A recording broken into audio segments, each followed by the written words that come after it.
नमस्कार विद्यार्थी मित्रांनो, मी स्वप्नील पाटील सर. स्वरूपा अकॅडमी या आपल्या यूट्यूब चॅनलमध्ये तुम्हा सर्वांचं स्वागत करतो. आज आपण पाहणार आहोत 2024च्या परीक्षेमध्ये विचारलेल्या गणित विषयाच्या प्रश्न क्रमांक 51 ते 75 या गणितांची उत्तरे. चला तर मग करूया आपण या आपल्या व्हिडिओला सुरुवात. पहिलं गणित दिलेलं आहे, रिकाम्या चौकटीत येणाऱ्या योग्य उत्तराचा पर्याय निवडा. तर आपल्याकडे दिलेली आहे संख्या 9,32,004 आणि या संख्येमध्ये कोणती संख्या मिळवली तर ही संख्या येईल. याचं उत्तर काढायचं असेल तीच संख्या आपल्याला वजा करावी लागेल आणि म्हणून आपण ती संख्या वजा करूयात. बघा, तर या 4 मधनं 6 जाणार नाही म्हणून शून्यकडे काहीच नाही म्हणून आपण तिकडनं घेणारच नाही. आपण या 2 मधनं घेऊयात. 2 मधनं जर इकडे 1 घेतला, हा 0 इथे ठेवला तर 10 झाले. या 2 मधून 1 घेतल्यामुळे इथे 1 राहिला. त्यानंतर पुन्हा इकडे 0 आहे. मग या 10 मधनं 1 इकडे घेतला तर इकडे 10 झाले, परंतु इकडे 1 घेतल्यामुळे इकडे 9 झाले आणि म्हणून पुन्हा इकडून जर इकडे 1 घेतला तर हे 14 झाले आणि इथे राहिले 9. मग या 14 मधनं हे 6 गेले तर राहिले 8. या 9 मधनं 9 गेले तर राहिले 0. त्यानंतर या 9 मधनं 8 गेले राहिला 1. आता बघा, कधी-कधी काय होतं, की पूर्ण गणित पण बघायची गरज लागत नाही. पूर्ण गणित सोडवायची गरज लागत नाही. शेवटचे 3 अंक मिळाले की आपल्या लक्षात येईल, की आपलं उत्तर हेच आहे. प्रश्न ऑप्शन क्रमांक 4 8,72,108. आता बघूया तरी आपण पुढे सोडून घेऊयात. बघा, एकामधनं हे 9 जाणार नाहीत आणि म्हणून या 3 मधनं जर एक इकडे घेतला तर इथे राहतील 2. मग या 11 मधनं 9 गेले राहिले 2. या 2 मधनं 5 जाणार नाहीत म्हणून या 8 मधनं 1 इकडे घेतला इथे राहिले 8. या 12 मधनं 5 गेले राहिले 7 आणि हे 8 याला जोड नसल्यामुळे हे तसे म्हणजे 8,72,108 म्हणजे आपल्या लक्षात येईल की हेच उत्तर आलंय. पण आपल्याला ते पूर्ण करायची गरजच नव्हती. शेवटचे 2-3 आकडे बघितले की ते आकडे इकडे कुठे जुळतच नाहीयेत. म्हणजे आपल्याला उत्तर तिथेच मिळालं होतं. ठीक आहे. चला पुढचा प्रश्न बघूयात. ऋतुजा जवळ काही रक्कम होती. त्यापैकी तिने प्रत्येक विद्यार्थ्याला ₹50 याप्रमाणे वाटले. तर ते किती विद्यार्थ्यांना वाटले? 47 विद्यार्थ्यांना वाटले. तर तिच्याजवळ एवढे बाकी राहिले. म्हणजेच ऋतुजाकडे किती रक्कम होती? एक्स. ठीक आहे. ही एक्स रक्कम होती. मग तिने काय केलं, की 47 विद्यार्थी होते. त्यांना ₹50 प्रमाणे वाटले आणि तरीही तिच्याकडे किती रुपये शिल्लक राहिले? ₹37 शिल्लक राहिले. म्हणजे आता एक्सची किंमत काढायची आहे. मग आपण यांचा गुणाकार करूया. आता यांचा गुणाकार करताना मी तुम्हाला सांगितलं, की असं असेल आपल्याला 5चा पाढा येतो. मग आपण काय करणार? हा 0 तसा ठेवूयात आणि या 5 ने याला गुणूयात. मग 5 7 किती? 35. 35 ची ह्याच्याला 3 आणि हे 5 चोक 20 आणि हे 3 23 अधिक 37. यांची जर बेरीज केली तर आता हा 0 आणि हा 7, हा 7, हा 5 आणि 3 8 आणि हे जसे तसे 23. हे ऑप्शनमध्ये कुठे आहे का आपल्याकडे? हो, तर आहे. आपला ऑप्शन क्रमांक 2, पर्याय क्रमांक 2 जो आहे, ₹2,387 हे आपलं उत्तर असणार आहे. चला पुढचा प्रश्न बघूयात. बघा, 2,13,000 आता हे ते अधिक करायची आपल्याला. 2,00,000 आपण लिहून घेऊयात. 2,00,000 म्हणजे 2,00,000. ठीक आहे. 13,000 मग लिहून घेऊयात 13,000. नंतर 72 शतक. बघा, 72 शतक म्हणजे नीट लक्षात द्यायचंय. शतक म्हणजे त्याच्यावरती 2 शून्य आले पाहिजेत. म्हणजे हा 72 आणि हा शतक. त्यानंतर 38 दशक म्हणजे हे 38 आणि हा दशक. त्यानंतर आपल्याला बघायचंय की 13 एकक. 13 एकक आणि मग यांची ऍडिशन करायची आहे. मग हा 0 0 0 0 आणि 3 म्हणजे 3च. 0 0 0 आणि 8 आणि 1 9. 0 0 आणि 2 आणि 3 5. आता याच्यावरून आपल्या लक्षात येते का बघा, 593 कुठे आहेत का? बघा, 593 इथेच दिसत आहेत आपल्याला. इकडे कुठे आहेत का? नाहीयेत. तर आपण पुढे करून घेऊयात. बघा, 7 आणि 3 10 असे 0 ह्याच्याला 1 1 आणि 1 2 आणि हा 2 म्हणजे आपल्या लक्षात येईल की 1 2 3 नंतर स्वल्पविराम 2 नंतर स्वल्पविराम म्हणजे 2,20,593. हो, बरोबर तेच उत्तर आपल्याला आलेलं आहे. 2,20,593. चला पुढचा प्रश्न बघूयात. हा सारखाच प्रश्न आहे. 2 दशक 1 1 3 एकक आणि 5 शतक. तिथे शतक नाही, शतांश आलंय, शतांश. मग आता हे आपल्याला नीट बघायला लागेल की शतांश म्हणजे काय, कशा प्रकारचे आपल्याला हे अंक मांडायचे आहेत. तर बघा, पहिल्यांदा बघूया आपण 2 दशक म्हणजे किती. तर आपल्याला माहिती आहे का, 2 दशक म्हणजे 20. ठीक आहे. 3 एकक म्हणजे फक्त 3. 5 शतांश. आता हा 5 शतांश जो आहे तो शतांश म्हणजे कसा, तर इथे 0 घ्यायचा आणि पॉइंट नंतर 0 आणि 5. एकांश असं कधी येत नाही ना, म्हणून असं येतं. आणि दशांश असेल तर लगेच असं येतं. म्हणजे पुढे दिले 8 दशांश आहे, तर आपण ते असं लिहून घेणार. आता इथे आपल्याला माहिती आहे की 0 पॉइंट नंतर 0 किती दिले, तर किंमत बदलणार नाही. म्हणून आपण असं लिहून घेऊ. आता हे 005 आणि 0 म्हणजे 5, 000 आणि 8 म्हणजे 8. हे 000300 म्हणजे 3. पॉइंटच्या खाली पॉइंट द्यायचा असतो आणि हा 2. म्हणजे 23.85 कुठे आहे बरं? इथे आहे का नाही? इथे आहे का नाही? इथे आहे का नाही?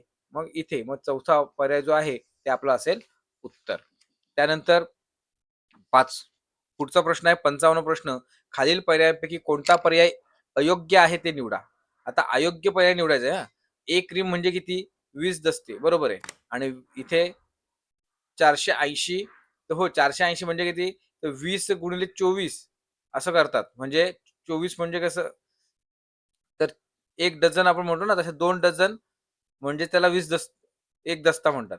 आणि त्यानुसार इथे 40 डझन. तर हो 40 डझन असतात. मी म्हटलं की 20 डझन म्हणजे तसेच 20 गुणिले 24 म्हणजे 2 डझन. म्हणजे 2 डझन आणि हे 20 बघितलं तर 40 डझन होतात आपल्याला. 2 डझन मिळून 1 दस्ता असतो आणि आपण दस्त म्हटलं. तर याप्रमाणे इथे एक ग्रोस जे आहे ते उत्तर चुकीचं आहे आपल्याला. म्हणजे आपलं उत्तर जे आहे पर्याय क्रमांक 1 पर्याय क्रमांक 2 हे आपलं असणार आहे उत्तर. तर पुढे बघूयात आपण की 2 संख्यांची बेरीज किती आहे? 39.62 आहे आणि त्यातली एक संख्या ही आहे तर दुसरी संख्या कुठली? म्हणजे सरळ सरळ वजाबाकी करायची आहे. पण पॉइंट खाली पॉइंट द्यायचं आणि 1 पॉइंट किती घ्यायचं आपल्याला? 259 असं घ्यायचंय. आपलं मगाशी बघितलं आपण की पॉइंट नंतर जो 0 आहे तो किती दिला तरी आपल्याला काही फरक पडत नाही. म्हणून आपण तो दिला कारण त्या संख्या मॅच करायच्या होत्या. मला 0 मधनं 9 जातात का?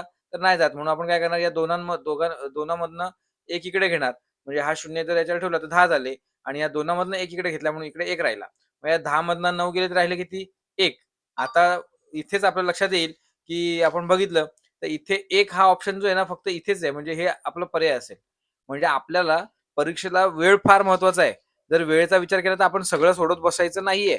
मग त्या हिशोबात आपल्याला लगेच इथे उत्तर मिळणार आहे. तरी पण आपण इथे आता विश्लेषण करणार आहोत म्हणून आपण सगळं बघून घेऊयात. आता एकामधनं 5 जातील का? तर नाही जात. म्हणून आपण हा 6 जो आहे त्याच्यामधनं 1 इकडे घेऊयात. म्हणजे हे 11 झाले आणि 6 मधनं 1 इकडे घेतला म्हणजे इकडे झाले 5. म्हणजे 11 मधनं 5 गेले तर राहिले किती? 6. मग 5तनं 2 जातात का? हो जातात. मग किती आले? 3. दशांश चिन्ह खाली आणि 9 मधनं 1 गेलं तर राहिले किती? 8. आणि हे 3 तसे. बघा आपलं उत्तर तेच आलंय. आपण सगळं सोडवलं का? नव्हतं. पहिलं एकच एक म्हणजे शतांश आपण हजारांश आपण म्हणूयात, की त्याचं फक्त उत्तर काढलं होतं आणि आपल्याला एकावरून आपलं लक्षात आलं, की आपला पर्याय जो आहे तो तिसरा पर्याय आपलं उत्तर असणार आहे. आपण पाहिलं होतं. आता आपण बघूया पुढचा प्रश्न. दर साल दर शेकडा 7% 7 या दराने ₹5,000 मुद्दलाचे 3 वर्षाचे व्याज किती? आपल्याला माहिती आहे व्याज जर काढायचं असेल म्हणजे इंटरेस्ट काढायचा असेल, तर आपल्याकडे एक सूत्र आहे. काय आहे? प्रिन्सिपल गुणिले वर्ष गुणिले रेट ऑफ इंटरेस्ट भागिले 100. आता याचं जर उत्तर काढायचं असेल प्रिन्सिपल म्हणजे काय? तर आपली मुद्दल गुणिले एन म्हणजे काय? किती वर्षासाठी आणि रेट ऑफ इंटरेस्ट म्हणजे काय? 7 दर साल दर शेकडा भागिले 100. मग हा 0 हा 0 हा 0 हा 0 म्हणजे हे 2 शून्य गेले. आता राहिले किती? 50. बरोबर आहे की नाही? 50 गुणिले 3 केले तर किती? 150 येतं. गुणिले 7 म्हणजे आता जर इथे विचार केला तर 700 7 35 ह्याच्याला 3 7 1 7 आणि 3 10. बघा कुठे आलं उत्तर? बघा चौथा ऑप्शन जे आहे पर्याय क्रमांक 4 हे आपलं उत्तर आहे 1050. हे या प्रश्नाचं उत्तर असणार आहे. बघा पुढचा आहे 58वा प्रश्न आहे. नेहा दररोज किती मीटर धावते? नेहा दररोज प्रत्येकी 100 मीटर बाजू असलेल्या त्रिकोणाकृती मैदानाला 5 चालत फेऱ्या पूर्ण करते. बघा त्रिकोणी मैदानाची ही जर त्रिकोण आहे आणि मैदानाची एक बाजू 100 आहे. बरोबर का? ही बाजू 100 आणि ही बाजू 100 हां, असलेल्या त्रिकोणाकृती मैदानाला 5 फेऱ्या पूर्ण करते. म्हणजे जर इथनं तिने धावायला सुरुवात केली तर 100, 200 आणि 300 बरोबर की नाही? म्हणजे 300 मीटर ती एका फेरीत पूर्ण करते. अशा किती फेऱ्या? 5 फेऱ्या. तर असं बघितलं तर हे 2 शून्य आपण तसेच ठेवणार आणि फक्त 3 आणि 5 चा गुणाकार करणार. 5 त्रिक 15 म्हणजे 5 फेऱ्यांमध्ये तिने किती अंतर पूर्ण केले? 1500 मीटर असं आपण म्हणूयात. आता 1500 मीटर पण पुढे काय दिलं 1500 मीटर याचं उत्तर आहे का नाही? कारण आपण अर्धच गणित वाचलंय. तर पुढे त्यांनी दिलं तर ती एका आठवड्याला मैदानाभोवती किती आठवड्याचे वार किती? तर 7. 7 ने गुणूयात. 700 700 7 35 3 7 एके 7 आणि 3 10. मग आता 10,000 500 मीटर म्हणजे जर आपण इथे पॉइंट दिला किंवा हे केलं तर आपल्या लक्षात 10 किलोमीटर आणि 500 मीटर असं कुठे आहे बरं?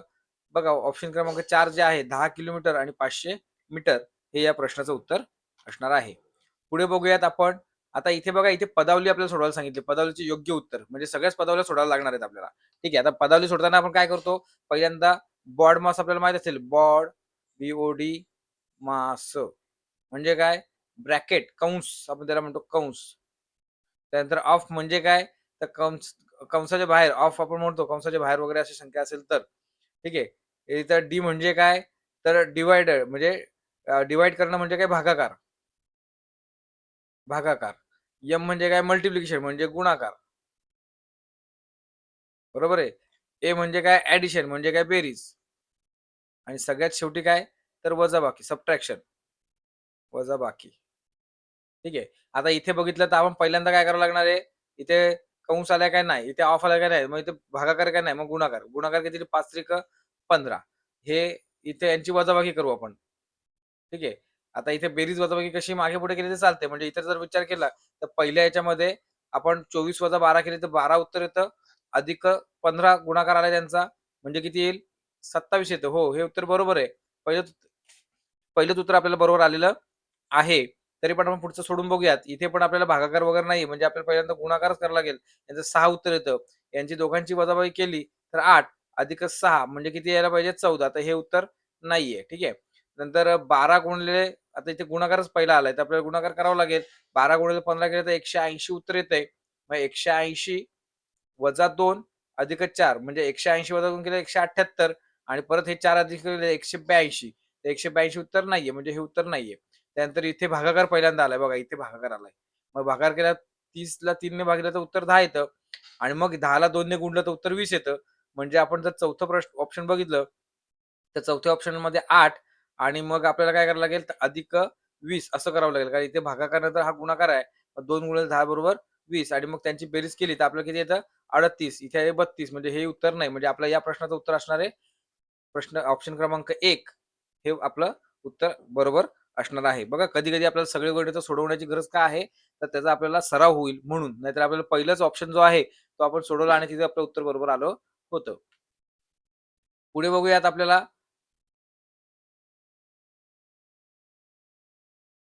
पुढचा प्रश्न आहे खालीलपैकी कोणत्या कोनाचे माप 360च्या 1/4 पटीपेक्षा कमी आहे. मग 360 ची 1/4 पट म्हणजे जेवढी पट सांगितली त्याने गुणाकार करायचा असतो. मग या 4 हा भागाकार आहे. मग याला भागाकार होईल. मग 4 9 36 आणि 0 म्हणजे उत्तर किती आलं 90. मग 90 पेक्षा कमी. 90 पेक्षा कमी. मग 90 पेक्षा कमी कोणता असतो? तर लघुकोण असतो. सरळ सरळ आणि सोपं उत्तर आहे. चला पुढचा प्रश्न बघूया आपण. एका शाळेचा एकूण पट किती आहे? 1600 आहे.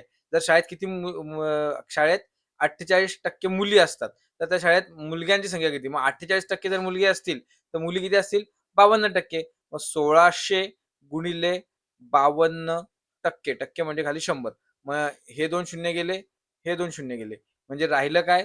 तर 16 गुणिले 52. मग आता 16चा पाढा जर येत असेल, तर आपण 16चा पाढा बोलूया. 16 दुणे 32 बरोबर की नाही? आता इथे 2 आलंय, तर इथे एक 2 आलंय आणि इथे 2 आलंय. पण पुढचं जर आपण केलं तर 16 85 आणि 3 83 लगेच आपल्याला लक्षात येईल की पर्याय क्रमांक 2 जे आहे ते आपल्या या प्रश्नाचं उत्तर असणार आहे. पुढचा प्रश्न बघूयात आपण. जोसेफने 12 रुपये 50 पैसे या दराने 2 पेन विकत घेतले आणि 5 रुपये 25 पैसे या दराने 5 शिसे पेन्सिल विकत घेतल्या. तर जोसेफने एकूण किती रुपये खरेदी केली? तर बघूया 12 रुपये आणि 50 पैसे गुणिले 2 2 पेन घेतले आणि 5 रुपये 25 पैसे या दराने 5 शिस पेन्सिल घेतल्या. तर आपण यांचा गुणाकार करूयात की बे बे 0 0 बे पंचे 10 0 ह्याच्याला 1 बे दुणे 4 आणि 1 5 त्यानंतर बे दुणे 4 सॉरी बे एके बे आणि एकच आहे कारण इकडे हा संपला होता आपला. तर उत्तर किती आलं इथे पॉईंट द्यायला लागेल, म्हणजे 25 उत्तर आले आपल्याला. 25 आणि अधिक हे यांचं उत्तर येणार आहे 5 5 25. त्यानंतर 5 दुणे 10 आणि 2 12 हातच्याला 1 हा गेला. 5 5 25 आणि 1 26. म्हणजे 2 नंतर पॉईंट जर दिला तर आपल्या लक्षात येईल किती 26.25. तर इथे पॉईंट जर दिला 00 आणि ते 26.25 असं आपल्याला घ्यावं लागेल. मग आता इथे आपल्याला सगळीकडे 25 आलंय, इथे 75 आहे. हा ऑप्शन आधीच कट झाला, कारण इथे आपल्या लक्षात येईल 0 आणि 5 5, 0 आणि 2 2. आता 5 आणि 6 11 होतात, 1 आणि ह्याच्याला 1. इथे आपल्या लक्षात येईल कुठे, हा बघा हा इथे उत्तर आलेला आहे. तर बघूया 2 आणि 2 आणि 4, 1 आणि 5. आपलं या प्रश्नाचं उत्तर असणार आहे ऑप्शन क्रमांक 2, 51.25 रुपये. बघा पुढचा प्रश्न बघूयात आपण. बघा इथे हे जे दिलेले आहेत रंगवलेले भाग, यामध्ये आपल्याला यांची बेरीज करायची आहे. तर इथे एकूण भाग किती 1 2 आणि 3, म्हणजे छेदस्थानी किती घ्यायचे 3 आणि रंगवलेले भाग किती 1. नंतर अधिक करून इथे 1 2 3 4 5 6 आणि 7, म्हणजे खाली 7 घ्यायचे. रंगवलेले भाग किती 3 अधिक इथे घेऊयात 1 2 3 आणि 4, म्हणजे खाली 4 घेणार. रंगवलेले भाग किती 3. मग यांची बेरीज करायची आहे. आता बेरीज करताना आपण बघूयात सगळ्यात महत्वाचं, बघा सगळ्यात महत्वाचं, की खाली छेदस्थानी 14 आहेत, इथे 14 आहेत, इथे 2 आहेत आणि इथे 84 आहेत. आता आपण इथे 3 7 आणि 4 यांचं जर लसावी काढायला घेतलं तर आपल्या लक्षात येईल की हे कोणीच कोणाच्या पाड्यात येत नाहीत. म्हणजे डायरेक्ट आपल्याला गुणाकार करायला लागेल. 7 त्रिक 21 गुणिले 4 केलं तर 4 एके 4 आणि 4 दुणे 8, म्हणजे 84 उत्तर येतं. म्हणजे खाली आपण 84 घेऊ शकतो. म्हणजे इथे आपल्याला हे उत्तर येऊ शकतं. हे उत्तर येऊ शकतं. बघूया आपण पुढे. जर 84 केले तर ह्या 7 आणि 4 यांचा गुणाकार करायचा. 7 चोक 28, 28 ने एकाला गुणायचं, म्हणजे 28 एके 28. ठीक आहे. नंतर आपण बघूया आता हा 3 आणि हा 4, 4 त्रिक 12 आणि या 12 ने 3 ला गुणलं 12 त्रिक 36. त्यानंतर इथे 7 आणि 3, 7 त्रिक 21 आणि 21 ने 3 ला गुणलं तर 21 त्रिक 63. आणि मग आपण बघूया इथे 84 जसे जसे खाली आहेत आपल्याला. आता यांची बेरीज करूयात. 3 आणि 6 9, 9 आणि 8 1707, हातच्याला 1, 6 आणि 3 पुन्हा 9, 10 11, 11 आणि 1 12, 127. आता हा ऑप्शन कुठे आहे का बघायचा आणि लगेच टिक करून घ्यायचं. नसेल तर मग याचे आपल्याला भागाकार जातो वगैरे बघायचं. तर इथे ऑप्शन आहे पहिलंच, जो आपण पहिलंच काढलं होतं. पण शंका होती, कारण कधी-कधी काय होतं, की जेव्हा अंश आणि छेद अशा प्रकारचं येतं, तेव्हा कधी-कधी त्याला आपण भाग देऊ शकतो आणि त्याचा संक्षिप्त गुणोत्तर काढू शकतो. तर त्यामुळे आपल्याला ते बघणं गरजेचं होतं. कदाचित असं सुद्धा उत्तर येऊ शकलं असतं, कदाचित असं सुद्धा उत्तर येऊ शकलं असतं. ठीक आहे. त्यामुळे आपल्याला ते बघणं गरजेचं होतं. तर या 63व्या जो गणित आहे त्याचं उत्तर आहे पर्याय क्रमांक 1, 127/84. पुढे बघूया आपण. 2 सहमूळ संख्यांचा सामायिक अवयवाची दुप्पट टिंबटिंब असते. आता सहमूळ संख्या म्हणजे काय, की ज्यांचा मूळच एक सामायिक असतो. एक हा एकच मूळ सामायिक असतो आणि त्याची दुप्पट म्हणजे किती, तर 2 गुणिले करायचं, म्हणजे 2 एके 2 आणि मग इथे उत्तर आहे 2. संपला विषय. एकदम सोपं गणित. पुढे बघूयात आपण. बघा इथे दिलंय चित्रयुक्त माहिती आणि त्याच्यावरती प्रश्नांची उत्तरे लिहा. एक झाडाचे चिन्ह दिले म्हणजे किती 20 झाडे आहेत. मग आता पहिल्यांदा आपण जे असं दिलं असेल ना त्यांची बेरीज करूया. 20 हे बघा हे 20, 20 40, 20 60, 20 80 आणि 20 100. 20, 20 40 आणि 20 60. 20 आणि 20 40. 20, 20 40, 20 60 आणि 20 80. 20, 20 40 आणि 20 60. बघा आता यानुसार आपल्याला करायचंय. साधना विद्यालयापेक्षा ज्ञानदा विद्यालयाने किती झाडे लावली? ज्ञानदा विद्यालय किती आहे 100 आणि साधना विद्यालय किती आहे 80. मग आपण लक्षात येईल की 100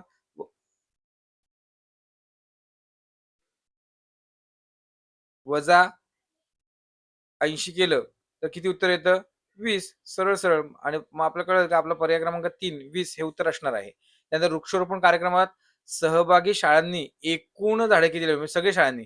मग यांची बेरीज करूया आपण. 0 0 0 0 0 म्हणजे 0. 6 आणि 8 किती होतात 14. 14 ना 4 किती होतात 18. 18 ना 6 किती होतात 24. 24 4 ह्याच्याला 2.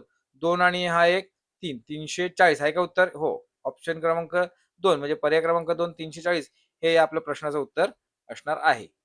चला पुढे बघूयात. आता इथे एक मजेशीर गोष्ट आहे. 8,712 सगळ्यांना माहिती आहे की 8,000 712 हे अशी लिहितात. ठीक आहे. 13,500 13,000 पूर्ण आहेत का? नाही.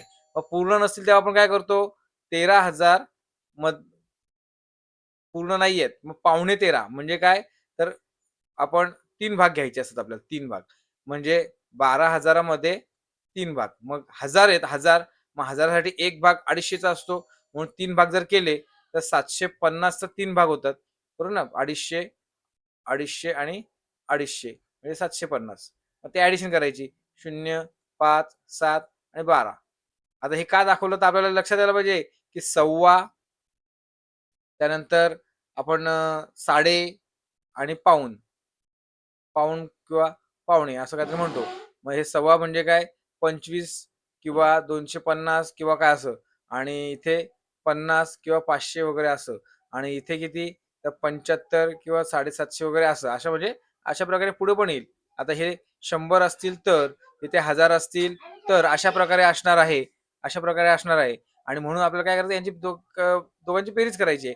मग 12,750 यांची आपण आता बेरीज करूया. 8,712 आणि 12,750 यांची बेरीज केली तर 2 आणि शून्याची बेरीज 2, 1 आणि 5 6, 7 आणि 7 14, चला 1, 8 आणि 2 10 आणि 1 11, चला 1, परत 2 म्हणजे 21,462. कुठे आहे का 21,462? हो आहे. पर्याय क्रमांक आपला एक जो आहे तो 21,462 हे आपल्या या प्रश्नाचं उत्तर असणार आहे. पुढे बघूयात आपण की सोहमने 2,000 रुपयांच्या 6 नोटा बदलवून किती 100 रुपये आणि 50 रुपये समान नोटा घेतल्या. बघा म्हणजे सोहमकडे किती रुपये होते?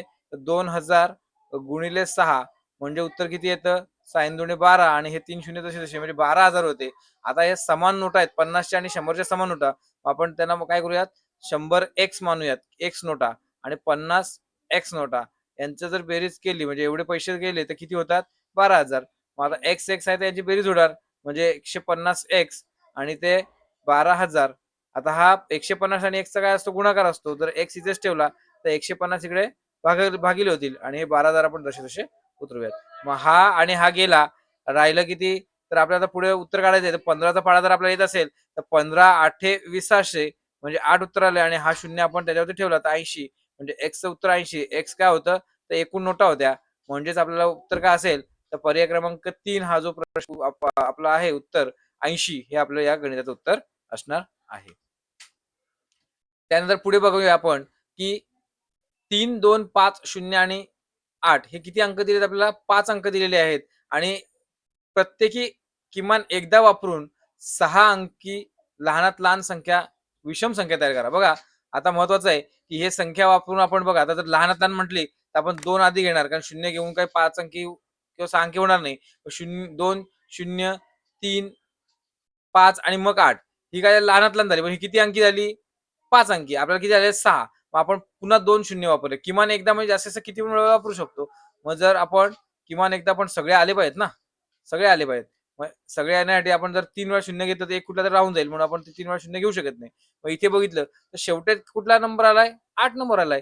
मग 8 जर असेल तर ती विषम संख्या होईल का? नाही. मग आपल्याला काहीतरी फेरबदल करावा लागेल. मग फेरबदल शेवटच्या 2 अंकांमध्येच करूयात. 2 0 0 3 आणि हा 5 जो आहे तो मागे घ्यायचा आणि 8 पुढे घ्यायचा. आता ही झाली विषम संख्या. 1, 2, 3, 4, 5 आणि 6 म्हणजे 6 अंकी विषम संख्या झाली. मग आता याच्यामध्ये त्यांनी सांगितलंय की एकक स्थानचा अंक कुठला? 5. बरोबर आहे. आणि शतक स्थानचा अंक दशक आणि शतक. शतक स्थानचा 3. यांचं काय करायचं आहे? अंकांचा गुणाकार करायचा आहे. 5 तर किती आलं? 15 म्हणजे पर्याय क्रमांक 3 जो आहे 15 हे आपलं या गणिताचं उत्तर असणार आहे. बघा पुढचं बघूया आपण. निशानने 1,350 रुपयांना घेतलेली वस्तू किती रुपयांना विकली? तर 1,700 यावर तिला काय झाला? नफा झाला की तोटा झाला? आता सरळ सरळ आहे की खरेदी किंमत, खरेदी किंमत आणि विक्री किंमत. ठीक आहे. खरेदी किंमत ही लहान असेल आणि विक्री किंमत मोठी असेल तर काय होतो? नफा होतो. नफा. काय होतो? नफा. मग निशाने 1,300 रुपयाला घेतलेली वस्तू कितीला विकली? 1,730. ठीक आहे. आणि 1,350. ठीक आहे. आता याच्यामध्ये जर नफा झालाय तर हा तोटा येणार नाही. हा तोटा येणार नाही. आता राहिला नफा 380 की 420. मग आता इथे बघूया आपण बघूया शून्यातून शून्य गेला 0, 3तून 5 जातात का नाही? तर मग हा 7 जो आहे त्यातून एक इकडे आला 13 झाले आणि इकडे आले 6. तर 13 मधनं जर 5 गेले तर राहिले किती 8 म्हणजे 80. तर हे आपलं उत्तर असणार आहे. पूर्ण गणित सोडवायची गरज नाहीये, पण तरी आपण सोडूयात की 6 मधनं 3 गेले तर राहिले 3, एकातून एक गेला राहिला 0. 380 हे या प्रश्नाचं उत्तर म्हणजे पर्याय क्रमांक 4 हे आपल्या प्रश्नाचं उत्तर असणार आहे. बघा पुढचं जे आहे, पुढचं गणित आपल्याला बघायचं आहे. शेजारील आकृतीमध्ये दुमडून घन बनवला तर 4 हा अंक असलेल्या पृष्ठालगत कोणता अंक येणार नाही आणि याचं उत्तर आपल्याला काढायचं आहे. तर याचं उत्तर काढायचं असेल तर आपल्या लक्षात येईल की आपल्याला काय सांगितलंय त्यांनी की ही जर आकृती कट केली आपण आणि आपण जॉईंट केलं तर बघा आता इथे 9 ला तर जो जॉईंट आलेला आहे, बरोबर आहे. हा इथे सुद्धा हा जॉईंट आला आहे आणि मग हा जो आहे ना तो इथे जॉईंट होईल. मग आपल्या लक्षात येईल का हा इथे पण जॉईंट आहे. मग हे सगळे अंक जॉईंट आहे, तर मग कोणाला जॉईंट येणार नाही? तो काय जॉईंट म्हणजे काय, कोणत्या पृष्ठाच्या लगत येणार नाही एकाला एक जॉईंट केल्यानंतर. म्हणजे राहिला 36. अतिशय सोपं उत्तर होतं 36. पहिल्या क्रमांक 2 हे या प्रश्नाचं उत्तर असणार आहे. पुढे बघूया. त्रिकोणी संख्या व चौरस संख्या यांच्या बाबतीत खालीलपैकी कोणते विधान चुकीचे आहे? एकच विधान चुकीचे आहे, बाकी सगळे कसे आहेत? बरोबर विधाने आहेत. मग बरोबर विधान, चुकीचं विधान कुठलं आहे ते आपल्याला शोधायचे. बाकी सगळी बरोबर विधानं असलेली आहे. बरोबर. मग आपण बघूयात की दोन क्रमवार संख्यांच्या गुणाकाराची निमपट केली तर त्रिकोणी संख्या येते का? तर हो येते. जर आपण 1 आणि 2 घेतली आणि त्यांचा गुणाकार केला 2 आणि त्यांना निमपट केली म्हणजे 1/2 तर उत्तर येते 1. म्हणजे हो 1 ही त्रिकोणी संख्या आहे. 1 नंतर 3 ही संख्या आहे. 3 नंतर 6 आहे. मग याच्यामध्ये आपण विचार केला तर ते आपल्याला लक्षात येईल की हे उत्तर बरोबर आहे. म्हणजे हे आपल्या प्रश्नाचं उत्तर येणार नाही. त्यानंतर 1 ही त्रिकोणी आणि चौरस संख्या आहे का? तर सुरुवात तर 1 पासूनच होते म्हणजे हे पण उत्तर येणार नाही. दिलेल्या संख्येला त्याच संख्येने गुणल्यास मिळणारी संख्या चौरस संख्या असते का? हो. चौरस संख्या म्हणजे 2 संख्या कुठल्याही घ्यायच्या. 3 गुणिले 3, 4 गुणिले 4 म्हणजे वर्ग संख्या असतात त्या. आणि मग अशा केल्या की त्यालाच चौरस संख्या असं म्हणतो आपण. 1 गुणिले 1 सुद्धा येऊ शकते हां, इथे. म्हणजे हाही प्रश्नाचं उत्तर येणार नाही. 2 क्रमवार संख्यांचा गुणाकार केल्यास त्रिकोणी संख्या मिळते का? तर नाही. 2 संख्यांचा गुणाकार करून निमपट करावी लागते. निमपट इथे पहिल्या ऑप्शनमध्ये दिलंय. म्हणजे हा जो आहे हा पर्याय क्रमांक 4 हा आपल्या या प्रश्नाचं उत्तर असणार आहे. पुढे बघूयात. 12 ने विभाज्य असलेल्या 2 अंकी संख्या उतरत्या क्रमाने मांडल्यास डावीकडून 5वी संख्या कुठली? आता बघा 12 ने विभाज्य म्हणजे 12 ने भाग जाणार आहे. मग आपण डायरेक्ट 12चा पाढा लिहूयात. 12 एके 12, 12 दुणे 24, 12 त्रिक 36, 12 चौक 48, 12 पंचे 60, 12 सक 72, 12 सत्ते 84, 12 अठे 96. आता 96च्या नंतर कुठली 2 अंकी संख्या येणार नाही. आपल्याला 2 अंकी संख्या सांगितली. आता ही काय करायचंय उतरत्या क्रमाने. आता हे जे आपण लिहिले ते चढत्या क्रमाने आहेत. मग उतरत्या क्रमाने म्हणजे आपण या साईडने बघूया. इकडनं. ठीक आहे. मग इकडनं जर मांडली तर डावीकडून 5वी. आता पहिल्यांदा आपण ते लिहून घेऊ. कन्फ्युजन होऊ शकतं. 96, 84, 72, 60, 48, 36, चो सॉरी 24 आणि 12. आता झाल्या ह्या संख्या. आता यातून काय सांगितलंय डावीकडून म्हणजे आपली डावी बाजू कुठली? ही डावी बाजू. ठीक आहे. ही डावी बाजू. या डावीकडून कुठली? 5वी संख्या. मग 1, 2, 3, 4 आणि 5. 5वी संख्या कुठली आली? 48. म्हणजे या प्रश्नाचं उत्तर असणार आहे पर्याय क्रमांक 3 48. चला पुढचं बघूया आपण. अफरोजने 12 किलोमीटर आणि 300 मीटर पैकी 9 किलोमीटर आणि 500 मीटर अंतर सायकलने पार केले आणि उर्वरित त्याने धावत पार केले. तर त्याने धावत अंतर किती पार केले? सरळ सरळ वजाबाकी करायची आहे. ठीक आहे. इथे आपण 12 किलोमीटर आणि 300 मीटर नंतर 9 किलोमीटर आणि 500 मीटर. किलोमीटरचं उत्तर आलं, प्रश्न आला की आपल्याला काय टेन्शन नाही. इथे बेरीज नाही करायची आपल्याला. इथे आपल्याला वजाबाकी करायची. बघा शून्यातून शून्य गेला 0, शून्यातून 0 गेला 0, 3तून 5 जात नाहीत म्हणून इथे 1 इकडे घ्यायचा, झाले 13 आणि 2तून 1 गेला म्हणून राहिला 1. 13तून जर आपण 5 गेले तर राहिले किती? 8. आणि आपल्या लक्षात येईल की इथे आणि इथे हे 2 उत्तर आहेत. ही उत्तर आपली नाहीयेत.